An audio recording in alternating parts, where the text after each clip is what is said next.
Yo, what's up guys? Welcome back to another episode of the Premier League review on the Rimedi channel. If you guys don't know who I am, my name is Rimedi. I love to make football content and I know 70% of you aren't subscribed right now.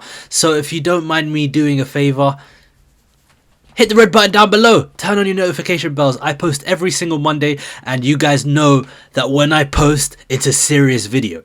Matchday 4 has just happened in the Premier League. Let's see what we're going to talk about today. So the first game we need to speak about is Liverpool versus Bournemouth. Bro, I don't know what team loses 9-0 apart from Southampton. That is a crazy score to lose by. Imagine, I was on the way to the Arsenal game. I left it at 4-0. I looked at my phone as I got off the tube because I had no service. Oh my God, 9-0, bro. How do you lose 9-0 in the Premier League? Bro, it doesn't make sense, bro. 9-0 is ridiculous. You shouldn't be a Premier League team if you lose 9-0. Now, I don't care who you are. I know Southampton did it twice in the past 2 years, but 9-0 is no joke. Liverpool were dominant from start to finish. Trent and Harvey Elliott scored really good goals. Van Dijk chipped in. Luis Diaz scored 2 goals. But one player that we have to speak about is Roberto Firmino. We need to speak about Roberto Firmino. He is such a good player, and even though he's past what he was a few years ago, Roberto Firmino still provides excellent value for Liverpool. When Darwin Núñez has been suspended, it's been Roberto Firmino to step up. And even though, like Liverpool, they lost against Man United, this game really showed the quality of Firmino. Again, we have to apply some Bournemouth tax to it. But what makes Firmino so good is that he's able to link play, but also provide an option for his teammates when they need to go long. Firmino is a player that he won't get goals and assists, but you really see his impact. His pressures are always good. And for a team that needs their star players to show up, Mohamed Salah didn't show up. Firmino was the one that really carried Liverpool against Bournemouth. I know they lost 9-0, but Firmino, without Firmino, I don't know, maybe this game would have been 2-0, 3-0. Firmino is a player that even though he's past what he was a few years ago, Firmino is still a player that you can depend on in the big moments, and especially time and time again, Firmino will turn up for Liverpool. Yeah, so as I mentioned, Luis Diaz played really well. Mohamed Salah, bro, where are you at, bro? You signed your contract and you've been doing up stinkers. Mohamed Salah, wake up, big fella. Wake up. Liverpool need you, bro. Now let's speak about Man City versus Crystal Palace. Pep Guardiola, I know you guys are... And the guys at Manchester City, you guys are trying to trick us, yeah? You guys saw us saying, oh, Man City are boring. Man City are so boring to watch. So he said, okay, let's go down in games so we can come back and win.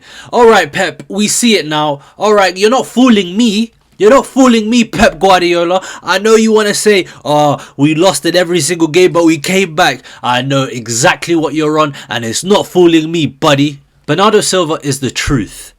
He's the player that is the glue behind the Manchester City team. You stick him in centre mid, he gives you 8 out of 10 minimum. You stick him on right wing, he gives you an 8 out of 10 minimum. Bernardo Silva is becoming one of those players that Manchester City can really depend on. If Kevin De Bruyne has a quiet game, if Foden has a quiet game, Bernardo Silva will never ever have that quiet game. And what he's so good at is that he's the player that Man City go to when the pressure is really high because he's so comfortable on the ball. I think Bernardo Silva is irreplaceable for Manchester City, and no matter how much money you send Man City's way, you just cannot replace the player of Bernardo Silva's ilk.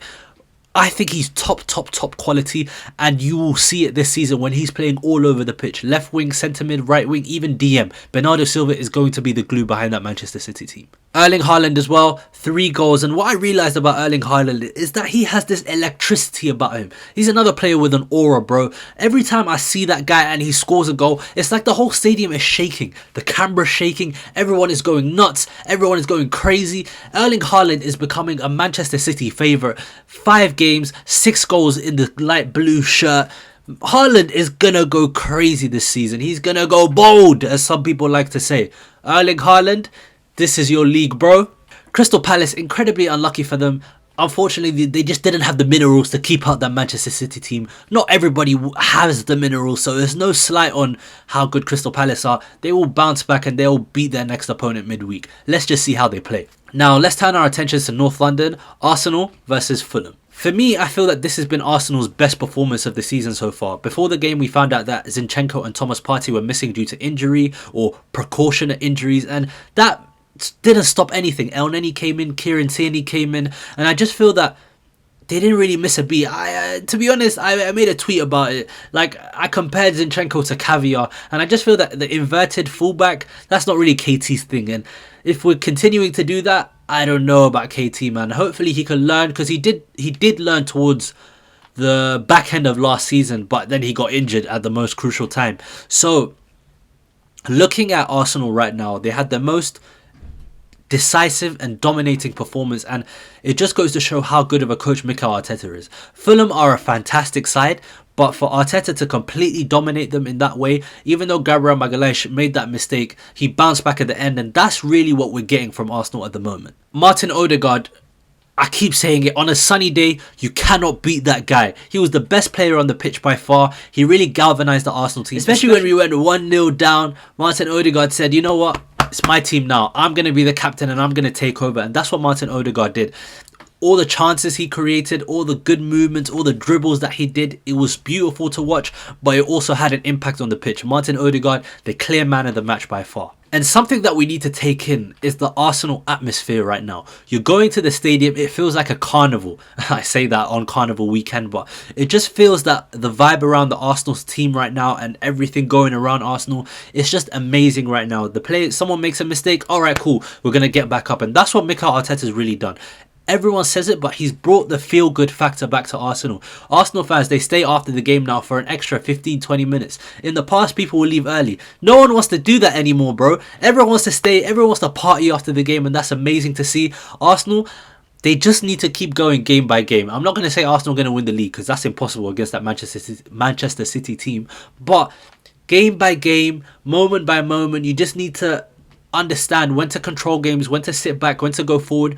But Arsenal have a really good future this season, and it's so exciting to see as an Arsenal fan. If we quickly speak about Spurs, it's like Conte loves to suffer, and that's the way that he plays. Like Nottingham Forest, they had over 55% possession against Spurs, but they didn't really trouble the Spurs goal once. They might have had a few chances, but Spurs, they just keep racking up points, keep racking up wins, and that's important for a Spurs team. That's what Conte likes to do. The performances, they might not look aesthetically pleasing, but what they will do is pick up results and pick up points and move on to the next game, and that's what Spurs have been so good at under Antonio Conte.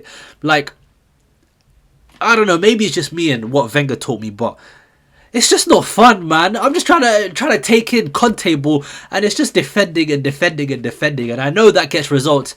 But surely as like a fan, that should be like, oh my god, I'm actually kind of scared because they might attack our goal. But Conte's built that defense really well. They like block every shot, they head every ball out. Like it comes easy to that team. I don't know how many blocks Ben Davies gets in a game. Like a Nottingham Forest player will have a shot, Ben Davies will just stick his head there or like turn his back on the shot and the ball hits his back. Like it just happens so often. So look, Spurs, they're going to be in and around the top 4 this season.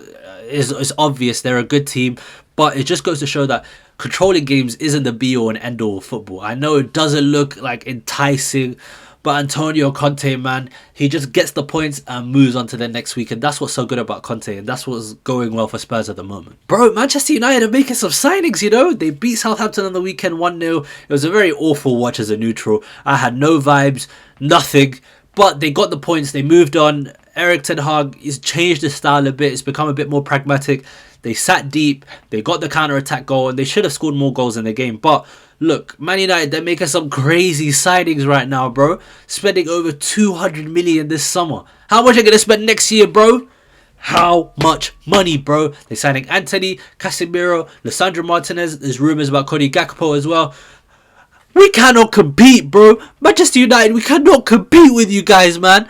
God, Ten Hag has spent in one window what Arteta spent in the first 5 windows. I've had enough. Nah, but jokes aside, it's going to be very interesting to see the Manchester United project unfold this season. Do I think they're going to get top 4? I still don't think they are, but let's see. Brighton, they're looking fantastic. You guys know how I love Graham Potter. They're looking really good at the moment. Brighton picking up points against Leeds with Pascal Gross's goal in the 68th minute. Adam Webster looking great. Danny Welbeck looking good. Moises Caicedo being one of the most underrated players of the season. Look, I think Brighton, they're going to do really well this season. Do I think they're going to challenge the top 6? Maybe. Who knows? Graham Potter has an unbelievable tactical structure that can really get the most out of that Brighton side, even though they don't have the star names. Like Trossard, he's another very good underrated player. So Brighton will keep picking up points like this, and it just goes to show that against the smaller teams, which they struggled last season, they're picking up the points now. So onwards and upwards for Brighton. Everyone needs to adopt the Brighton recruitment strategy. It is crazy. So that has been matchday 4 of the Premier League. There's going to be midweek games. If you're watching this, it's starting tomorrow. Let's see what's going to happen. There's going to be some good fixtures on BT Sport in the UK. Oh my god, I'm promoting a brand, promoting a company. BT Sport, you need to pay me for that. But jokes aside, that has been my matchday 4 review. Let me know what you guys thought of the weekend in the comments below. Subscribe if you're new on the channel. I've been Rimedi. You've been my loyal subscribers. Take care. Assalamu alaikum.